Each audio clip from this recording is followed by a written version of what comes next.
મોરબી જિલ્લા ભાજપ પ્રમુખ જયંતિભાઈ રાજકોટિયાના ઘર કે ઓફિસના સ્થળે બે મહિલાઓ દ્વારા તેમના પતિ અને જયંતિભાઈ સાથે આર્થિક વ્યવહાર થયા હોય અને તે રૂપિયા તેઓ પરત લેવાના હોય, જેથી પણ જયંતિભાઈ આ રૂપિયા ન ચૂકવતા હોવાનું કહી તે આવતા જતા હોય તેવા વિડીયો સામે આવ્યા હતા। જોકે આ ઘટનાના થોડા દિવસ બાદ ગઈકાલે શોભનાબેન અને ચાંદનીબેન નામની મહિલાએ મોરબી જિલ્લા કલેક્ટર અને જિલ્લા પોલીસ વડાને લેખિત રજૂઆત કરી હતી।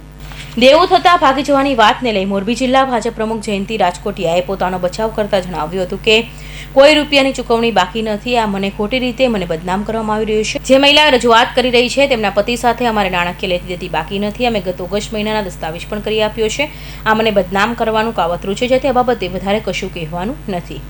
ધંધાનો પર્સનલ વિષય છે, એની અંદર 70% કામ મારું પૂરું થઈ ગયું છે, 30% છે એકાદ બે વર્ષમાં પૂરું થઈ જશે મારું।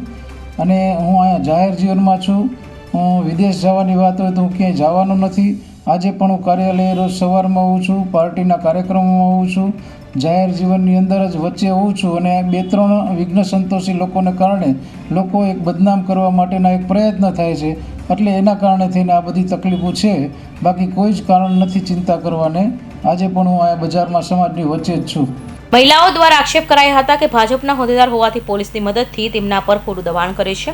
મહિલાઓએ કલેક્ટર અને એસીપીને લેખિત રજૂઆત કરતા જણાવ્યું હતું કે જયંતિભાઈ રાજકોટિયા સાથે નાણાકીય લેવડ દેવડ સંબંધી શાંતિપૂર્વક રજૂઆત કરવાની હોય, તેઓ ફોન પર ચર્ચા કરતા નથી, તેની ઓફિસ અને ઘરે અમે શાંતિપૂર્વક વાતચીત કરવા માંગતા હોવા છતાં સાંભળતા નથી, ત્યાં જઈને તો પોલીસને બોલાવી અમારા પર પોલીસ કેમ કરવાની ધમકી આપે છે। એટલું જ નહીં, પરિવારના સભ્યો બોલાવી તેમની સાથે ધક્કામુક્કી કરતા હોવાનો દાવો કર્યો હતો।